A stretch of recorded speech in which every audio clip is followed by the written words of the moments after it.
Welcome to another episode of The Modern Moron. Today, I hook up again with my old radio partner to discuss the My Truck, My Rules Mississippi gubernatorial candidate Robert Foster and his refusal to allow female reporter Larrison Campbell on a ride-along interview without providing an additional male in attendance. It really seems like a sign of the times. However, I think both individuals are thrilled with the attention each of them have received. This leads to a discussion of the Me Too movement, Harvey Weinstein, Woody Allen, Louis C.K., Kevin Spacey, etc. I'm pretty sure I'm going to owe an apology by the end of this episode, and I'm sure that apology will not suffice. But that's what happens when you listen to a moron. Then we try to end on a lighter note by discussing what we're watching in movies and TV, and God, are we behind the times. But it does offer an idea for a new podcast. Yay, just what the world needs. But before we kick that off, we have a quick chat about what else, the weather, and the record temperatures experienced around the globe over the past couple of weeks. It's My Truck, My Rules, Me Too Talks, and 10-year-old TV shows and movies on The Modern Moron. Thanks for listening.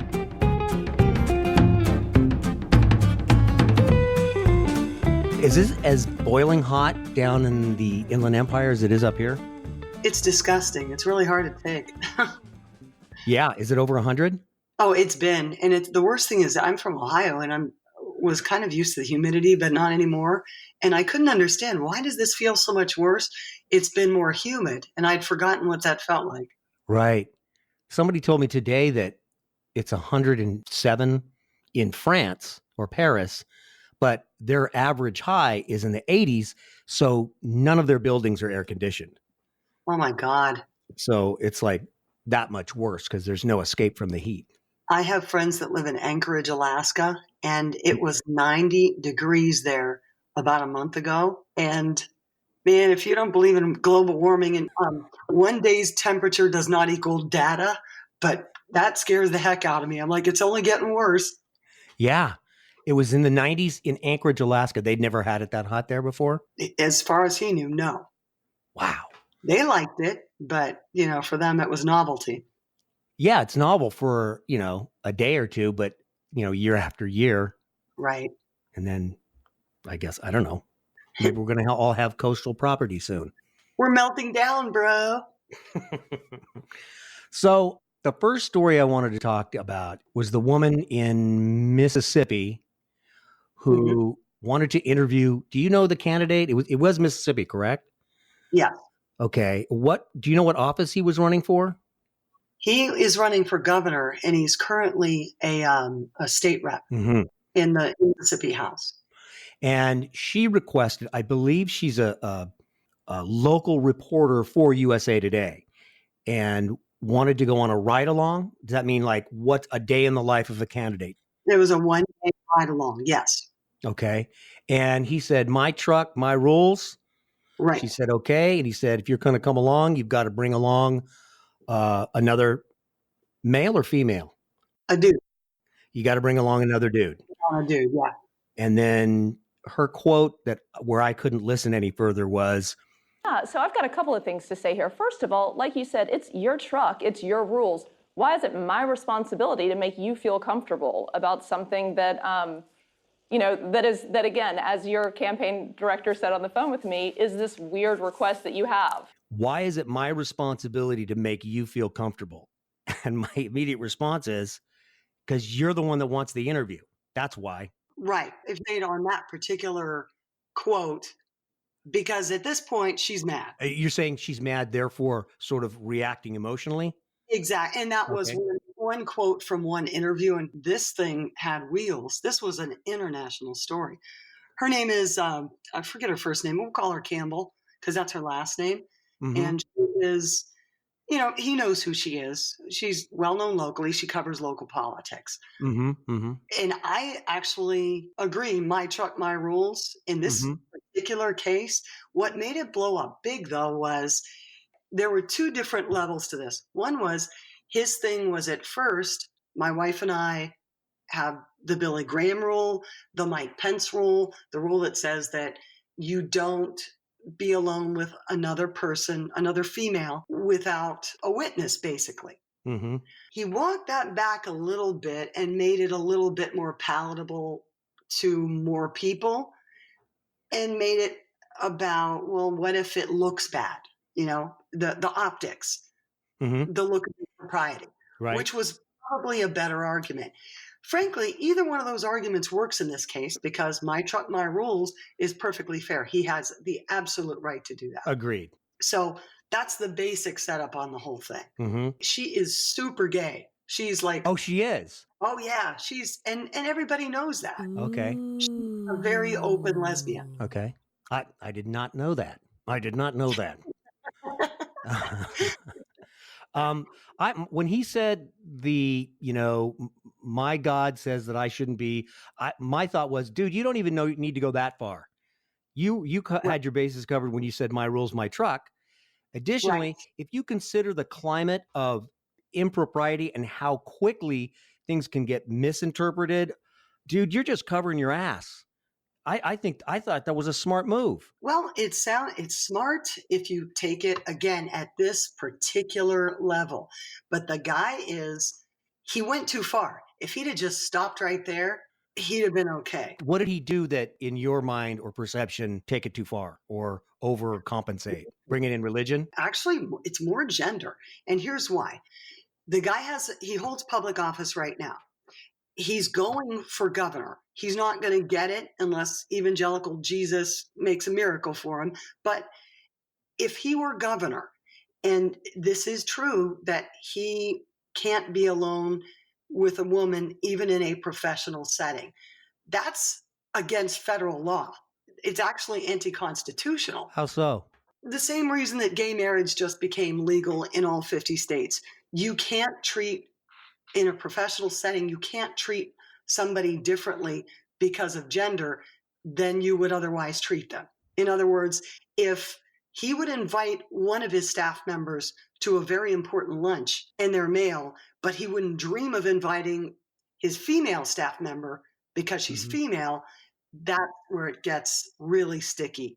Then if he would have said, I never have any one-on-one meetings because there's too much of a chance for misinterpretation of anything. So every meeting I have has at least 3 people, regardless of race, sex, everything. If I were in his position, if I were a politician, if I were a CEO, if I were important in any way at all, I would always make sure that there were 2 people. There was basically a witness, bring your own. And that's why, and he should have said, hey, I'll put somebody else in the truck, BYOB, bring your own babysitter. Because frankly, in his case, I mean, there's a whole bunch of things I could say about him, but that's not what this is about. If I were in that kind of position of power, we're all animals in a pit. I could be accused of stealing. Frankly, this guy's an evangelical, like hard right guy. He could be accused by a guy every bit as easily, and history might make him look even worse. And his target voters would hate him more for that.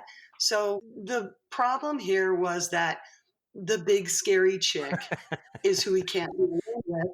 But again, the animals in a pit thing, you could be accused of anything by anybody. He looks like he's about 15 years old and ought to have a paper route. But he went overboard in over-explaining, whereas somebody like, I don't know, our president would say, hatred, bigotry, and violence on many sides. Screw you. I don't owe you an explanation. In fact, not only do I not owe you an explanation, you're guilty of what you're accusing me of. Right. But that's what our president would do. And he was trying to be overly gracious almost. Is that an overstatement? And that takes us back to this specific incident. This guy, this is politics. Right. And it's very smart of him. Did you ever hear of Bob Foster from Mississippi? No. And his base eats this stuff up. He stirred up a culture war that's all centered around him. It's actually brilliant. And, the reporter, she can get on TV and bitch all she wants. She's probably pretty happy too because, oh, yeah, she's got notoriety. Right. And this guy, I meant to look up what was happening with the poll numbers in Mississippi, but I guarantee that among the people he's going after, this made him look like a prince. Yeah. Because a lot of fundamentalist women voters who vote like crazy worry about that Jezebel at the office that's going to tempt their man into sin. I mean, the guy knows what he's doing. Yeah. And that question I'm answering is that's why he didn't stop earlier, because and I'm not even sure he meant to do this. I just don't think he wanted that particular reporter on the beat. He didn't want to spend 14 hours with her. And so this was a good reason. And then I read his whole Twitter feed that day, and he was like, oh, this could be good, When we initially communicated about it, I thought there's only one way to look at this. And of course, it's my way. And then you said, there are several ways to look at this. And I thought, Moron. what are you going to bring? What light are you going to bring to this to change my genius, my genius interpretation? I think your first take was the Me Too movement has made a lot of guys nervous. Is that correct? I think so. Yeah. Yeah. And why is that? Why don't you explain that point of view to me? The Me Too movement? Yeah. Why is that scared guys? Why does that scare guys? I don't think it scares guys that wouldn't do that type of thing. I can only speak for myself. And when it comes for the opposite sex, I'm A, not very successful with them, and B, I don't intimidate them. Loser. So when I hear about the things that Harvey Weinstein did, I'm speechless that he would have the audacity to do the things he did. And then to find out, or what's the stand-up comedian, Louis C.K., although I understand he would always ask first, not that that makes a difference. Louis C.K., to me, that situation was very different from Harvey Weinstein. Yes. Which was very different from Kevin Spacey. And that's one thing I hate is seeing all this get lumped together. Because, and who's the politician that stepped down too? Wiener? Yeah, bury him under the bus because that guy's got illness. Anyway, they're also very different from the things they did to their motivations, to how many people turned their backs on it and stuff. Weinstein, to me, was the evil empire of, he's the one that kicked this whole thing off, right? I don't know if he kicked it all off, but he's a very specific, I think what makes that especially unique, although you could throw Woody Allen in this, is that Weinstein, when it comes to what he was asking for, sex, in exchange for what? It's not like, I really want to be an attorney, and I have to be an attorney with this firm, or I really want to practice law in this state. I'm going to screw this analogy up. This is an air quotes art form. Art. I want to be an actor. Right. I want to be a successful actor. What is that? What does success mean?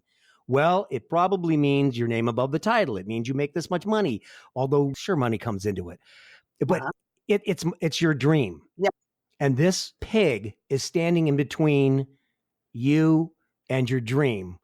And if I just lay here and take it, yes, I can erase it from my mind, I hope. And I'm so close to it. And this son of a bitch has got me so close to it that he can dangle it in front of me and make me compromise myself. That's as close as I can come to it. And I appreciate the fact that you're on the phone with me instead of my usual, which is a guy. The two of us can talk about a topic like this, and there's not even a woman at the table. I'm speaking on behalf of somebody who's not even in the conversation. But the thing is, I'm just blown away by how you nailed it. And I will say, as the female side of that, and I'm not proud of this, I can't imagine saying no under those circumstances. I mean, I could see, okay, if it's just this mid-level boss, maybe or maybe not, and you don't really care that much about the job, that's one thing. But a lot of people who want to be actors or entertainers or artists will do anything. And this guy knew it. And you know what makes it worse? What?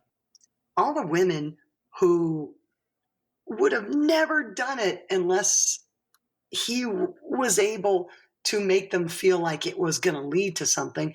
And I suspect in a lot of cases it didn't, you know. They would lay there and take it, and then he'd cast them aside, because I think that was his ultimate get off point. He got off on the power of being able to discard people. And here's the thing that makes it worse. Sorry, I'm on a tirade again. No, go for it. Everybody knew it. Yes. Kevin Spacey, everybody knew Kevin Spacey was just damn near impossible to be around in a even in a professional setting, because he was predatory. Harvey Weinstein, way worse, but way more powerful. And all of those powerful people in Hollywood that could have spoken up and not lost everything, you know, like the Brad Pitts of the world. And I'm not saying that he particularly knew, but I'm saying people at that level could have called him on that. And nobody did. That's what shocked me. Because I could see it's hard to speak truth to power if you have no power. Powerful people were just like, oh, that's Harvey, you know? Right. One other thing I throw in when it comes to the entertainment business, because you're dealing with, air quotes again, an art form or something that has an artistic interpretation, if it was something like you were speaking towards a middle management or something in the corporate world that maybe you could, although I'm sure they've got loopholes there as well.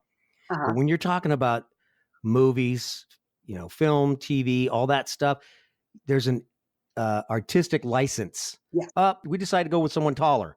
We decided to go with someone shorter. We decided to go with someone of color. We decided to go with someone blonde. We decided to go with they can make up anything they want and you're fired, because we decided to go creatively in a different direction.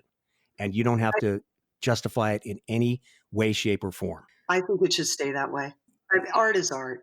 You can only corporatize. So he used that additionally. And don't think that all those women who have compromised themselves don't have that dancing in their head, is that I am so close to this thing that I want so much with my heart that I'm just going to just turn my, just bear it.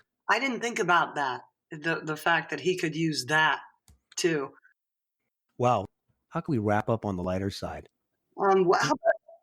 Let me ask you this. What are you watching right now? What am I watching on TV? TV, movies. What are you really into right now? I don't watch much TV. Me neither. And that's why I thought it might be interesting. I will say this. I have a 10-year-old daughter. She's going away to camp next week. We did recently go see Spiderman Far From Home, where Spiderman is in Europe, right? And Spider-Man's being played by a British actor. And she's talking about, oh, that Spider-Man, he's the best Spider. He's so cute and blah, blah, blah. And I said, you know, he's not the first Spider-Man. Yes, he is. Your kids know so much more than you. No, I'm afraid Tobey McGuire was. And actually, there's an iconic kissing scene in the very, very first Spider-Man. No, there was. Okay, so last night we watched the original Spider-Man with Tobey McGuire and a fantastic villain in The Green Goblin played by Willem Dafoe. Oh, wow. Remember him as the Goblin? Yeah. He was so good. This tortured guy that he was great. J.K. Simmons as the head of the newspaper. Who is Spider-Man? Tell Peter Parker he's full of shit. He's a criminal. That's who he is. Get out of here. Get out of here, kid. Jake, he looked exactly like him. He was awesome. So, and Cliff Robertson said the iconic line, with great power. With great power comes great responsibility. Damn right. So we watched the first two with Kirsten Dunst, and also a very young James Franco was in it. So, yeah. I forgot Kirsten Dunst was in it. I forgot that was the actress. Yeah. She was MJ, Mary Jane, the first two episodes. So I'm really into movies that are 15 to 20 years old. Hey, stupid. Okay, I'm glad you said that, because my passion right now is the show Rescue Me. Rescue Me. What is that? That Dennis Leary's show. Oh, okay. And I loved his stand-up. And I was never a huge stand-up fan. Loved Dennis Leary. Loved the bad boy thing. Loved the I smoke and I don't care. And, you know, I'm an asshole thing. So I was always told that Rescue Me would be right up my alley, because it's not too far a cry between, you know, brash New York people that are fun to watch and Italians, which I grew up with. And it's the least politically correct show I ever saw. This was like 10, 15 years. I don't even know how old it is. Super old. But what sucks to be a late adopter like me, I adopted Sopranos late. I adopted, they're manufacturing meth, Breaking Bad. Oh, right. All that stuff. And everybody's like, yeah, that was pretty cool 8 years ago. Although I had a guy tell me he was at work talking about Game of Thrones. And I said, yeah, I've never watched that. Moron. And he's like, oh man, I wish I were you so bad. I would have all those episodes I could watch. He was like jealous that I'd never seen it so I could watch it. I totally agree with him. Yeah. That was the one show that I watched actually as it was happening. Oh, you did? And only because it was standalone. Oh my God. It's funny you bring it up. I've got a Game of Thrones rubber frickin' dinosaur you can wear on your shoulder. I've got Game of Thrones beer. I have Game of Thrones posters. I'm a fangirl. Okay, so honestly, we would have a better chance of having a successful podcast if this was a Game of Thrones podcast. What if you're a Game of Thrones nut? Yes. What's your next fix? What do you watch? What do you do now? I have nothing. I read the books. I read all the Wikia. I have watched all. I'm not joking. I've seen every single episode of Game of Thrones minimally 10 times. I am the king. Minimally 10 times? How many episodes? There's 8 seasons. How many episodes are in 8 seasons? I don't know. They gypped us at the very end because it was like, what, 6? I don't know. But no, because there would be a year and a half between seasons. And so I just watch them over and over and over again. And if I'm getting ready in the morning, I'd listen to it in the background. The music, the acting, the story, I'm a freak. Wow. I think she has Game of Thrones thrombosis. So here's the attempted apology. I said it's different or unique for an actress or artist in a compromised situation with a sexual predator because she is so close to her dream of success. But everyone has their own dream of success, no matter the profession or situation. One person's success is a promotion, another's could be to simply put food on the table or pay the rent. And those successes should never be dependent on being taken advantage of, sexually or otherwise. Okay, there it is. I'm sure there are holes to be poked in that apology as well. Again, I'm feeling like this is my Jerry Springer moment. Maybe I should be grateful that hardly anyone listens to this podcast, so my dithering opinions go unnoticed. But you know what? You listened this far, so I wanted to let you know I am aware of my moronosity. And thank you for staying till the end. We'll see you next time.